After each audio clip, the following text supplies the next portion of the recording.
Bonjour, c'est Judith Bilodeau, votre courtier immobilier chez Saturn Synergie. Aujourd'hui, j'ai l'intention de vous donner un peu d'informations sur les reprises de finances. Il y a beaucoup de fausses croyances par rapport aux reprises de finances. De un, vous pensez que on va vous les donner. Malheureusement, ce n'est plus comme ça. Peut-être est-ce que ça l'a déjà été, de là la croyance populaire, mais c'est plus comme ça. Dans le fond, quand il y a une reprise de finances, ça fait combien de temps qu'elle est vide? Ça fait au minimum 6 mois. Pour pouvoir reprendre une maison, en général, il faut qu'il y ait eu un 6 mois de non-paiement pour que l'institution financière puisse passer en cours, reprendre la maison au point de vue légal, en passant chez le notaire, elle a des coûts. Et donc, c'est au minimum, ça fait 6 mois qu'il n'y a personne qui est dans la maison quand on l'a en vente. Ensuite, l'institution financière va mandater un courtier immobilier pour aller l'évaluer. Donc, ça n'a rien à voir avec combien il reste sur le prêt, de savoir combien vous allez avoir la maison. Nous allons aller évaluer l'état des lieux, c'est-à-dire est-ce que les gens, quand ils ont quitté, ont tout brisé ou elle est encore en bon état. S'il y a déjà eu de la marijuana, ils vont, souvent, en fait, la SCHL principalement, va aller nettoyer la maison, va aller enlever les endroits où ça aurait pu être contaminé. De là, des fois, on voit des murs à nu dans l'espace où est-ce qu'il y avait les plantes, comme que ça peut des fois arriver que ce soit juste des bouts de mur. C'est la SCHL qui va faire probablement ce genre de type de travail-là, plus. On peut aussi constater dans une reprise de finances qu'ils vont mettre des mains courantes très homemade parce que eux, dans le fond, dans les coûts, eux, quand ils reprennent la maison, là, il faut qu'ils l'assument pleinement.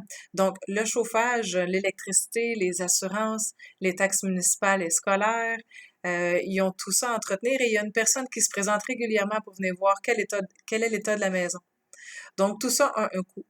Alors, je me justifie en disant, ça n'a rien à voir avec combien il reste sur le prêt hypothécaire. Quand que nous, on a fait notre évaluation, on leur propose un prix. Parfois, ils vont la prendre. Des fois, ils vont la faire réévaluer parce qu'ils sont pas d'accord. Ils ont un prix en tête, oui, ils vont se donner un élastique.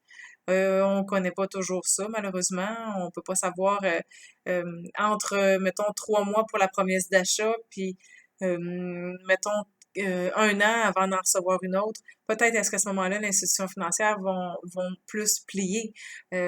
Ça peut donner des indices de savoir s'il y a déjà eu des promesses d'achat auparavant ou ça fait combien de temps qu'elle est sur le marché. Ça peut être un indice. Mais les fausses croyances de s'imaginer que c'est ce qui reste sur l'hypothèque qui va être le prix que vous allez pouvoir payer, c'est faux. En général, les institutions financières, ce qu'on appelle des banques, puis qu'on voit comme des petits cochons roses, sont une entreprise. Ils ne veulent pas perdre d'argent. Tenez-vous-le pour dit. Ils sont pas nécessairement là pour vous faire plaisir. Dans une promesse d'achat qui est faite pour une reprise de finances, il y a plein de choses qu'on ne sait pas. On n'a pas de déclaration du vendeur. On n'a pas de certificat de localisation à moins qu'on ait eu une parution sur Centris récente qui nous permet d'avoir un certificat de localisation ou une ancienne déclaration du vendeur d'un propriétaire antérieur. Mais on manque beaucoup d'informations dans une reprise de finances. Alors, quand vous achetez sans garantie légale. Donc, sans garantie légale, ça a une perte de valeur aux yeux des acheteurs. Les acheteurs sont inquiets souvent d'acheter une maison où il n'y a pas personne qui peut répondre l'état des lieux, comment il est. Je vais probablement vous faire d'autres types de capsules sur les reprises de finances, mais je tenais vraiment à faire cette petite capsule-ci pour vous expliquer parce qu'on en entend de toutes les sortes. Nous sommes en 2019.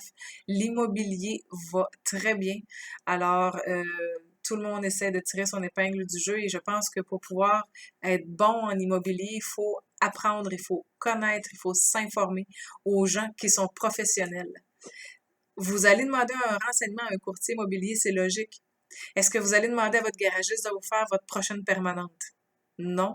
Donc, faites attention à qui vous prenez vos informations. Allez voir les gens qui travaillent dans le domaine. Vous allez avoir une vraie réponse. Sur ce, vous pouvez m'appeler tout le temps.